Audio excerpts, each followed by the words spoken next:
Muito bem. Olá a todos. Mais uma vez nos reunimos para que a gente possa estudar o livro A Gênese, de Allan Kardec. Hoje a nossa sessão é de número 30, a primeira do ano de 2023, dia 2 de janeiro. E aproveitamos e damos os nossos votos de Feliz Ano Novo. Bom, estamos no capítulo 7º, que trata do esboço geológico da Terra. Na última sessão de estudos, nós tratamos dos períodos geológicos, que foi do item 1 até o item 14. Hoje vamos estar tratando do estado primitivo do globo, que são os itens de número 15 ao número 27. Então, aqui nós temos o início, então, do que nós vamos estudar hoje, é o estado primitivo da Terra. Bom, o item 15. Kardec inicia dizendo: o achatamento dos polos, né, e outros fatos concludentes são indícios certos de que a Terra deve ter tido, em sua origem, um estado de fluidez ou de maleabilidade. A gente já passou por isso. Ele fala que tem esse achatamento, que é normal. Então, a Terra não é um globo perfeito. Ele é achatado nos polos, porque enquanto ele se formasse, era uma massa muito assim maleável, né? Era fluida, ou mais do que hoje. Depois, com o tempo, ela foi se solidificando. Então, as transformações que ocorreram, né, para que ela chegasse onde chegou, foi nesse estado de fluidez, de maleabilidade. E nós vamos, ao longo desse capítulo, entendendo, né, do estudo de hoje, a gente vai entendendo todas essas transformações, entre aspas, químicas que foram ocorrendo. E tem muito disso mesmo, são formações resultantes de reações que iam ocorrendo entre esses materiais que compunham essa massa quando da formação da Terra. Então, esse estado podia ter por causa a matéria liquefeita pelo fogo ou diluída pela água. Então, essas seriam as duas possibilidades. Ou era muito quente, em estado fundente, ou diluído pela água. Então, quando tem muita água, todo mundo que faz qualquer receita que erra na água, coloca demais, percebe que ela fica mais fluida. Disse proverbialmente: não há fumaça sem fogo. Essa proposição, rigorosamente verdadeira, é uma aplicação do princípio: não há efeito sem causa.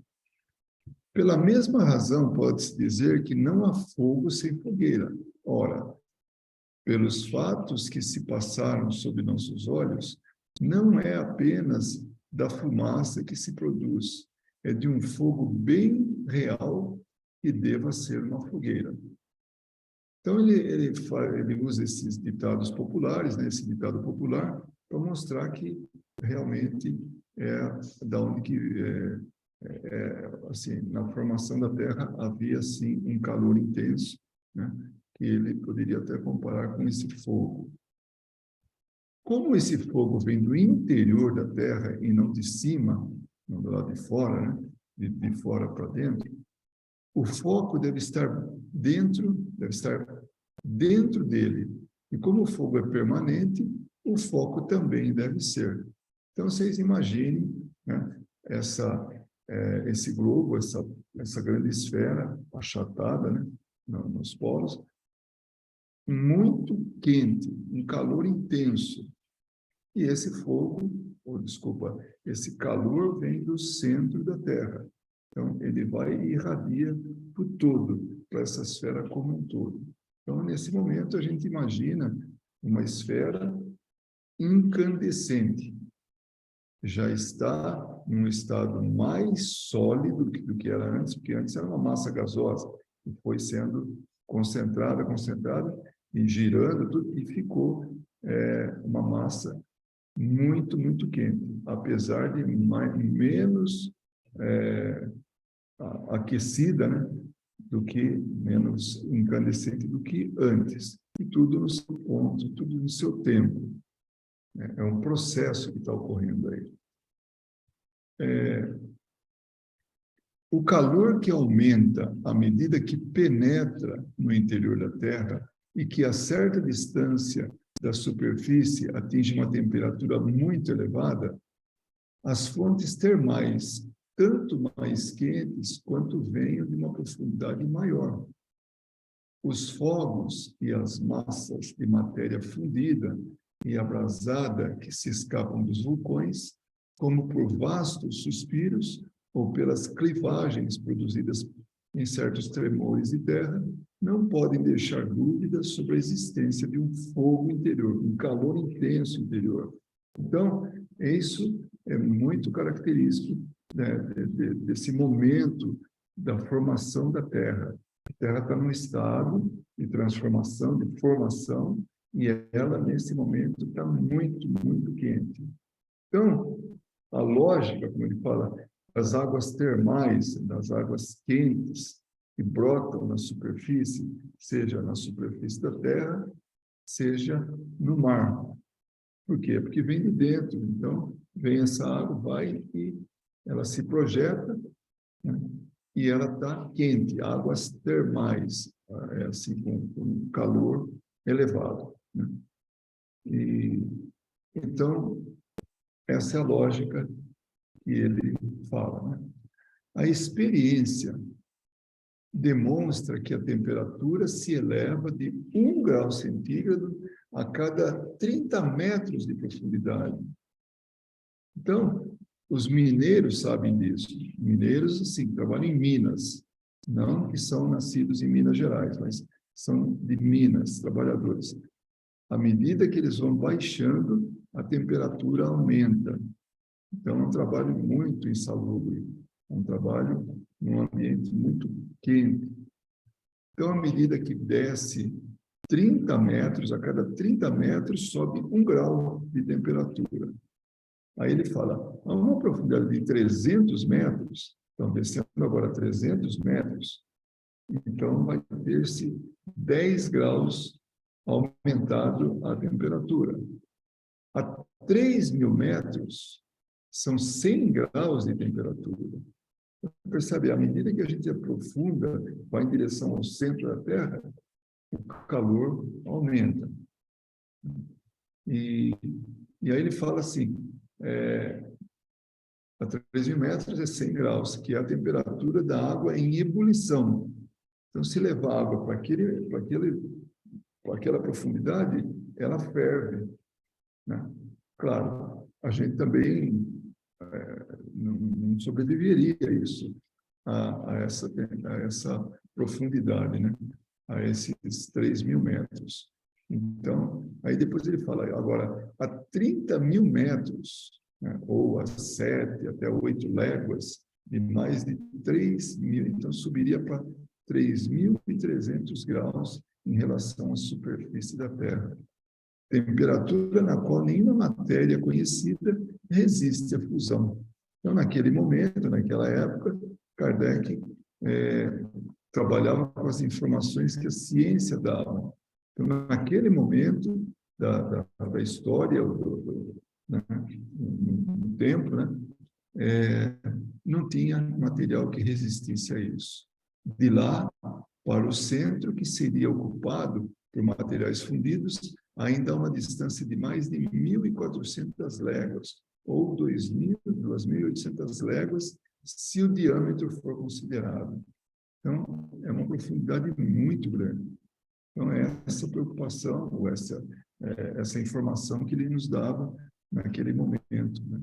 E eu me lembro disso das aulas de geografia, quando tinha geologia, falava disso, a cada 30 metros de profundidade sobe 1 grau centígrado ou Celsius, né? Ainda que isso não seja senão mais uma conjectura, que fosse só uma possibilidade, né? Julgando-se a causa pelo efeito, possui todas as características da probabilidade e chega-se à conclusão de que a Terra é ainda uma massa incandescente recoberta de uma crosta sólida de 25 léguas. A gente já falou sobre isso, que eram aquelas unidades antigas, né? ou mais de espessura, o que é somente a centésima vigésima parte do seu diâmetro. Então, é um 120, proporcionalmente falando, né, em termos de toda a distância, né, da Terra, todo o diâmetro dela. Então, é uma casquinha. Até ele fala assim, proporcionalmente seria menos que a espessura de uma delgada, né, de uma fina casca de laranja. Então, o que acontece? A Terra está no espaço e ela tem um tempo, desde que ela foi formada, né, até agora. Nesse período, desde que foi formada até agora, ela esfriou somente a superfície. Essa casca, como se fosse uma laranja, que a gente corta no meio, a gente vê a espessura da casca em toda a circunferência, né, desse corte que a gente está vendo. Então, que a gente está considerando. Então, essa casca é só o que resfriou. Então, a crosta terrestre, ela tem uma espessura que esfriou, para que a vida pudesse ser possível. E a gente vai ver ao longo desse estudo a beleza que é a formação de tudo que existe, assim, considerando o resfriamento dessa superfície, dessa crosta terrestre, né, da crosta terrestre.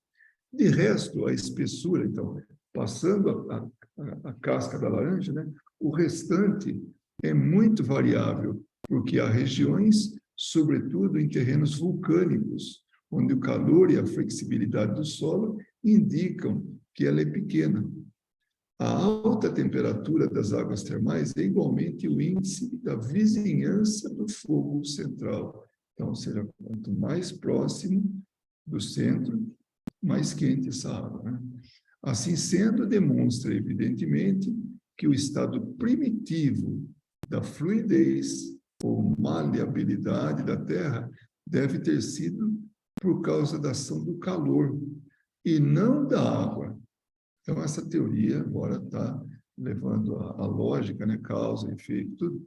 Então, ele, nesse momento, ele está justamente nos falando que existe essa maleabilidade é resultado do fogo e não da água, né? A Terra era, em sua origem, uma massa incandescente. É isso que a gente falou, aquela bola incandescente. Imagina uma bola no espaço que está ali girando em torno do Sol, em torno do seu próprio eixo, incandescente, que nem ferro em brasa, né?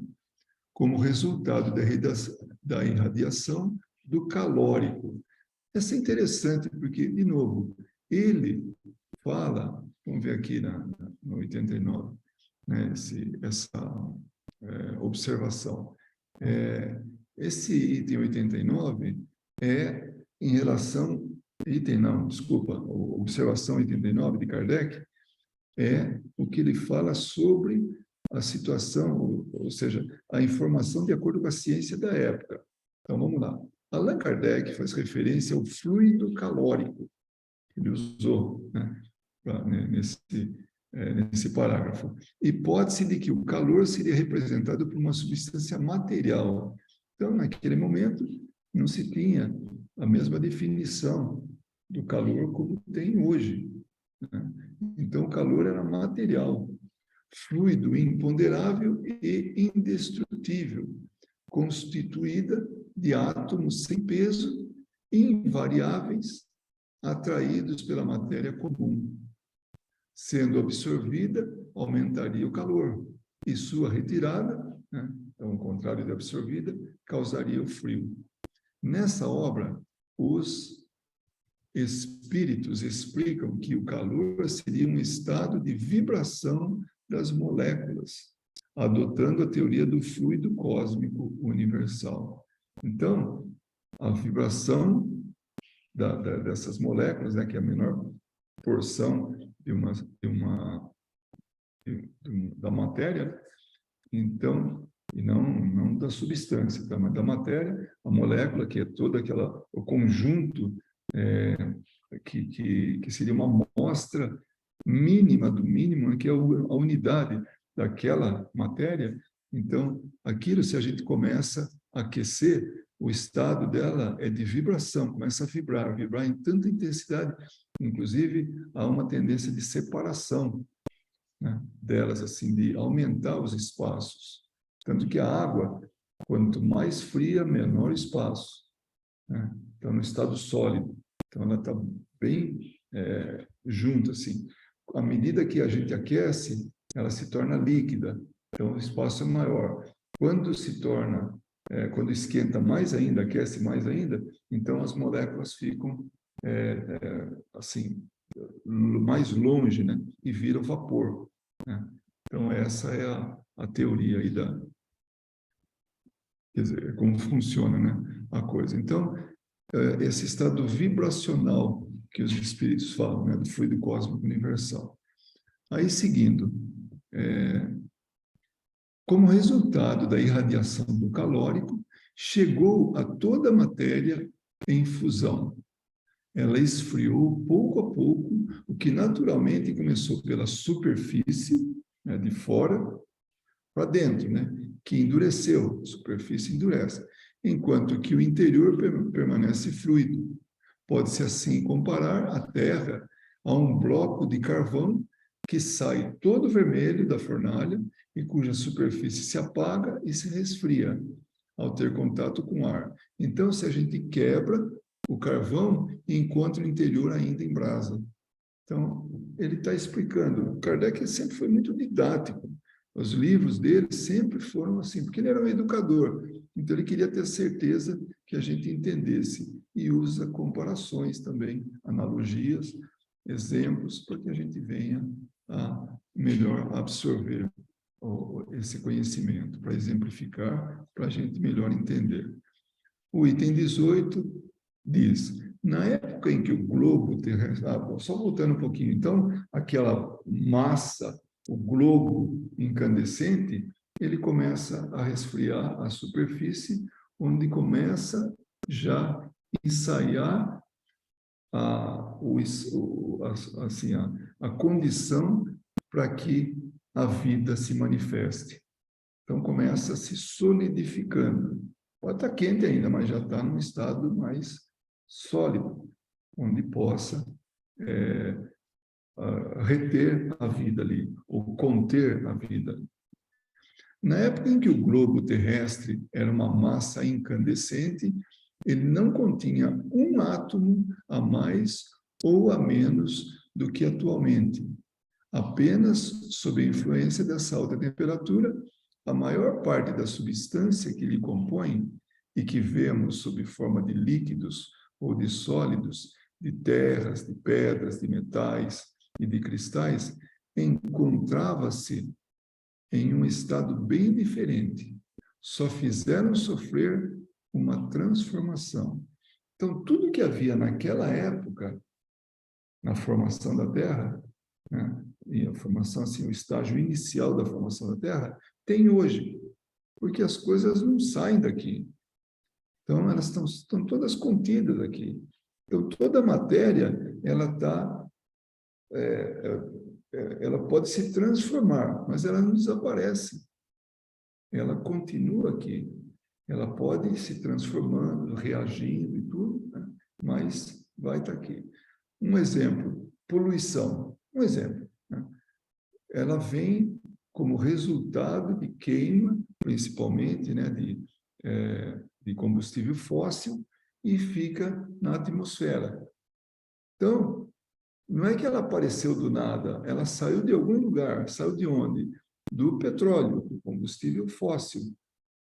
Foi gerada energia com ela e resultou nesses gases, né, que é resultante da queima. E permanece aqui.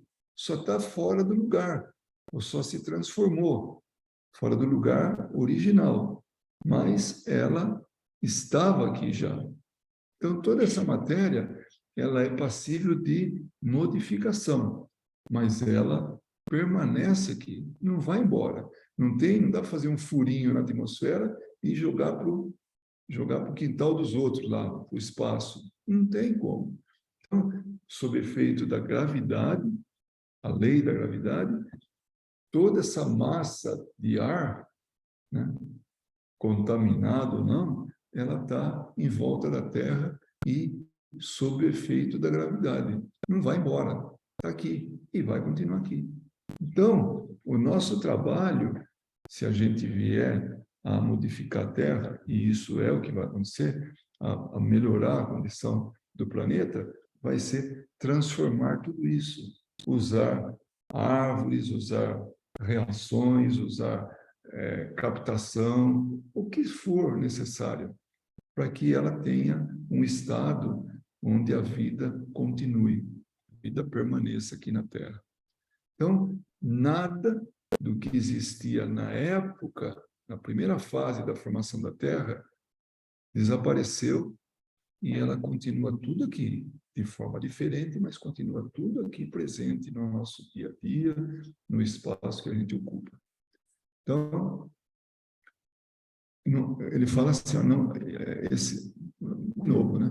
Na época em que o globo terrestre era uma massa incandescente, aquela bola incandescente que a gente falou, né? Esse globo, não continha um átomo a mais ou a menos do que atualmente. Apenas sob influência dessa alta temperatura, a maior parte da substância que ele compõe e que ele vemos sob forma de líquidos ou de sólidos, de terra, de pedra, de metais, enfim, tudo que está aí, né? No estado, né? Estava num estado diferente. Só ocorreu uma transformação. Por sequência do resfriamento e das misturas, os elementos formaram novas combinações. Então, tudo vai se combinando. Olha que processo, um processo muito lento, muito longo, e que resultou nessa terra que a gente está pisando hoje, que a gente está tirando da superfície, né, do solo, tudo aquilo que é importante para a gente obter energia, crescimento, para que a gente dê continuidade para a espécie, o alimento, enfim, né? Está saindo tudo dessa terra. Né? E não está desaparecendo, está indo para os nossos corpos, está indo para as plantações, está indo para os animais. Então, nada do que estava na origem desapareceu, só está redistribuído, né? Então, e com o tempo aconteceram essas combinações. Eu vou abrir um parênteses aqui, que é aquela história, né? Como a gente se admira, como as coisas transcorreram ao longo de tanto tempo de uma forma tão ordenada. E aí a gente leva em consideração duas coisas. Primeiro, o mundo ele não foi criado da maneira com que algumas religiões dizem, criado em 6 dias. Então, Deus criou em 6 dias e descansou no 7º, né? Como se Deus se cansasse. Então, o que quer dizer isso aí? Que são eras, na verdade, e os dias seriam eras, que é o que a gente está vendo aqui. Então, são eras, épocas, e que são muito longas. E a cada uma delas alguma coisa vai sendo produzida. Então, a linguagem religiosa, que na criacionista, ela fala disso. Se a gente entender bem, a gente vai perceber que está falando de eras. É uma linguagem mais lúdica, né? Até poética, mas, na verdade, a ciência trata de épocas, de eras. Época é muito curto, tem que chamar de eras, que são períodos muito longos. Então, essa mistura, tudo isso que vai acontecendo, né? E não em alguns dias, mas um tempo muito longo, nos mostra, por causa e efeito, ou por lógica, que tudo isso está sendo direcionado. Não é nada fortuito, não é nada assim, acidental. É algo que vem realmente num processo que é conduzido. Então, a gente, com isso, pode ter a certeza de que a Terra nunca esteve assim, ao seu bel prazer do que fosse acontecendo. Caso não houvesse esse direcionamento, muito provavelmente ela não estaria no estágio que está. Ela estava no estágio inicial. Porque se a gente não pega alguma coisa e move de um lugar para outro, ele não sai do lugar. Então, temos que entender que as coisas precisam do encaminhamento. Então, a Terra, a formação dela e tudo, ela tinha um direcionamento. Mãos hábeis conduziam essa formação da Terra. Por que hábeis? Porque eram espíritos, ou são espíritos, de um conhecimento elevadíssimo. Então, chega um momento na vida do espírito que ele tem tanto conhecimento, tantas habilidades, pode fazer tanta coisa, como Jesus falou, vocês podem fazer o que eu faço e muito, vocês poderão fazer o que eu faço e muito mais. Então, vai chegar um momento que nós vamos ter capacidade para contribuir na criação. Nós aqui que estamos conversando, vivendo nesse mundo, que ainda é de provas e expiações, né? Expiação e provas. Então, é muito importante que a gente tenha isso em mente. Não tem nada solto, não tem nada assim, ao acaso, né? Na base do acidente. Como diz o ditado, Deus não joga dados, ele não trabalha com a sorte. É muito assim, as leis são muito bem conduzidas, muito bem feitas para ter esse resultado aí que a gente tem, né? Que a gente está vendo. O ar, consideravelmente dilatado, devia se estender a uma distância incomensurável. Toda a água, forçosamente reduzida a vapor, estava misturada com o ar. Então, os gases e tudo, eles estavam misturados. Não tinha condições ainda de viver. Estava tudo, era caótico do ponto de vista assim, que não há condições de vida. E outra, para aparecer a vida, deveria ter alguém que conduzisse isso. Deveria ter mãos que conduzissem isso, e não acidentes. Né? Então, vamos lá. A água forçosamente reduzida a vapor estava misturada com o ar. Todas as matérias suscetíveis de se volatilizar, tais como os metais, o enxofre, o carbono, encontravam-se em estado de gás. Então, o ar que hoje a gente respira não era assim, dessa maneira, quando a Terra se formou. Era, entre aspas, toda poluída, esse ar era todo poluído, com um monte de coisa junto. Então, o calor era tanto, né, que aquilo estava tudo volatilizado, desculpa. Então, estava tudo misturado. Então, esses gases eram nocivos, não podiam ainda alimentar a vida, que nós precisamos do ar para viver. Se alguém duvida disso, é só tampar o nariz e a boca durante algum tempo e vai no desespero, ele próprio tirar a mão. Por quê? Porque não está entrando o ar. O ar é parte do nosso processo de manutenção da vida, né? Da combustão do alimento, é tudo, né, uma queima para que possa gerar energia. Então, isso é importante. Então, estava tudo misturado. O estado da atmosfera não tinha nada de comparável ao que é atualmente. Então, não tinha nada a ver, porque hoje o ar é puro.